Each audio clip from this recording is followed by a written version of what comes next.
भारत, रूस और अमेरिका दुनिया के इन तीन महाशक्तियों के बीच इस वक्त कच्चे तेल, वैश्विक व्यापार और कूटनीति का एक ऐसा हाई वोल्टेज ड्रामा शुरू हो गया है जिसने पूरी दुनिया की धड़कनें बढ़ा दी है।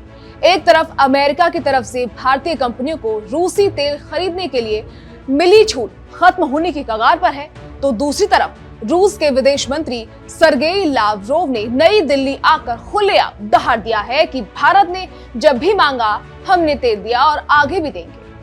नमस्कार, मैं खुशी चौधरी और अब सवाल यह है कि क्या भारत अमेरिका दबाव के आगे झुकेगा या अपने राष्ट्रीय हित को सर्वोपरि रखकर रूस से दोस्ती निभाएगा? क्या 16 मई के बाद भारत को मिलने वाली सस्ते तेल की सप्लाई पर कोई ब्रेक लगने वाला है? इस महा बैठक के अंदर क्या क्या पक रहा है और हॉर्मुज स्ट्रेट से लेकर ईरान तक रूस ने अमेरिका को कैसे घेरा है, चलिए जानते हैं। एक तरफ अमेरिका की ओर से भारतीय कंपनियों को रूसी तेल खरीद पर दी गई छूट खत्म होने जा रही है, तो दूसरी तरफ रूस ने साफ संकेत दे दिए हैं कि वो भारत को और ज्यादा तेल सप्लाई करना चाहता है। यानी आने वाले दिनों में दुनिया की राजनीति के साथ साथ भारत की ऊर्जा जरूरतों और विदेश नीति पर भी बड़ा असर पड़ सकता है। दरअसल रूस के विदेश मंत्री सर्गेई लावरोव 2 दिन के ब्रिक्स विदेश मंत्रियों के सम्मेलन में हिस्सा लेने भारत पहुंचे थे। नई दिल्ली में हुई इस अहम बैठक के दौरान उन्होंने प्रधानमंत्री नरेंद्र मोदी और विदेश मंत्री एस जयशंकर से मुलाकात की और सबसे बड़ी बात यह रही कि इस बातचीत में रूसी ऊर्जा सप्लाई बढ़ाने का मुद्दा प्रमुखता से उठा। प्रेस कॉन्फ्रेंस के दौरान लावरोव ने खुद बताया कि प्रधानमंत्री मोदी और विदेश मंत्री जयशंकर के साथ उनकी बातचीत काफी अहम रही। उन्होंने कहा कि दोनों देशों के बीच जो खास रणनीतिक साझेदारी है उसे और मजबूत करने पर चर्चा हुई। सिर्फ तेल ही नहीं बल्कि परिवहन, निवेश, उर्वरक सप्लाई और परमाणु ऊर्जा जैसे कई अहम मुद्दों पर भी बातचीत हुई। लावरोव ने कहा कि भारत और रूस अंतर्राष्ट्रीय परिवहन गलियारे को मजबूत करने पर काम कर रहे हैं, यानी व्यापार को और आसान और तेज बनाने की कोशिश हो रही है। इसके अलावा दोनों देशों के बीच सीधे भुगतान की व्यवस्था को बेहतर बनाने पर भी चर्चा हुई, क्योंकि पश्चिमी प्रतिबंधों और डॉलर आधारित सिस्टम की वजह से रूस को कई तरह की दिक्कतों का सामना करना पड़ रहा है। ऐसे में भारत और रूस अपने व्यापार को ज्यादा आसान और स्वतंत्र बनाने की दिशा में आगे बढ़ रहे हैं। सबसे ज्यादा चर्चा हालांकि रूसी तेल सप्लाई को लेकर हुई। जब लावरोव से पूछा गया कि भारत में रूसी तेल खरीद लगातार क्यों बढ़ रही है, तो उन्होंने काफी साफ शब्दों में जवाब दिया। उन्होंने कहा कि ये कोई छिपी हुई बात नहीं है, आंकड़े सबके सामने हैं। रूस से भारत को तेल की सप्लाई बढ़ी है और जब भी भारत ने ऑर्डर दिया, रूस ने हमेशा सप्लाई करने के लिए हामी भरी है। यानी रूस साफ तौर पर यह दिखा रहा है कि वो भारत को भरोसेमंद ऊर्जा साझेदार मानता है। अब यहाँ सबसे अहम बात समझना जरूरी है। अमेरिका ने यूक्रेन युद्ध के बाद रूस पर कई आर्थिक प्रतिबंध लगाए थे। इसके तहत कई देशों और कंपनियों पर रूसी तेल खरीद को लेकर दबाव बनाया गया। हालांकि भारत को कुछ शर्तों के साथ छूट दी गई ताकि भारतीय कंपनियां सीमित तरीके से रूसी तेल खरीद सकें। लेकिन अब यही छूट 16 मई को खत्म होने जा रही है। ऐसे में सवाल उठ रहे हैं कि क्या भारत आगे भी रूस से उसी तरह तेल खरीदता रहेगा?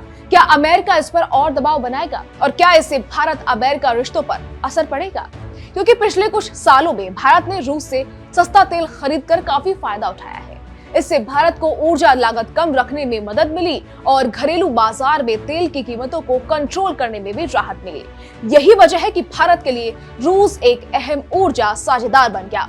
अब अगर अमेरिका की छूट खत्म होती है तो आगे का रास्ता आसान नहीं रहने वाला। हालांकि भारत पहले भी साफ कर चुका कि वो अपने राष्ट्रीय हितों को ध्यान में रखकर ही ऊर्जा खरीद के फैसले करेगा। उधर ब्रिक्स की बैठक में सिर्फ तेल और व्यापार की ही बात नहीं हुई। पश्चिम एशिया की स्थिति, ईरान, फिलिस्तीन, लेबनान और हॉर्मुज स्ट्रेट जैसे संवेदनशील मुद्दों पर भी चर्चा हुई।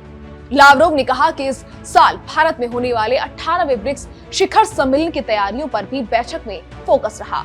इसी दौरान उनसे ईरान और यूएई के बीच बढ़ते तनाव को लेकर भी सवाल पूछा गया। इस पर रूस के विदेश मंत्री ने कहा कि ब्रिक्स कोई मध्यस्थता करने वाला संगठन नहीं है, लेकिन इसके सदस्य देश खासकर भारत शांति और बातचीत के जरिए अहम भूमिका निभा सकते हैं।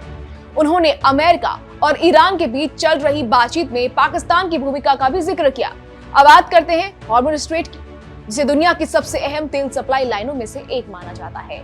इस मुद्दे पर लावरोव ने अमेरिका पर सीधा निशाना साधा। उन्होंने कहा कि हॉर्मुज स्ट्रेट की मौजूदा स्थिति के लिए ईरान जिम्मेदार नहीं है। लावरोव ने कहा कि 28 फरवरी से पहले वहां कोई समस्या नहीं थी।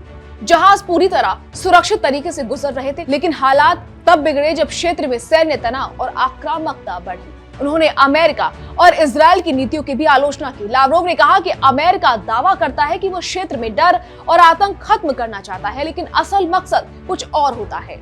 उन्होंने वेनेजुएला का उदाहरण देते हुए कहा कि वहां भी अमेरिका ने शुरुआत में ड्रग्स तस्करी रोकने की बात कही थी, लेकिन बाद में साफ हो गया कि असली दिलचस्पी तेल में थी।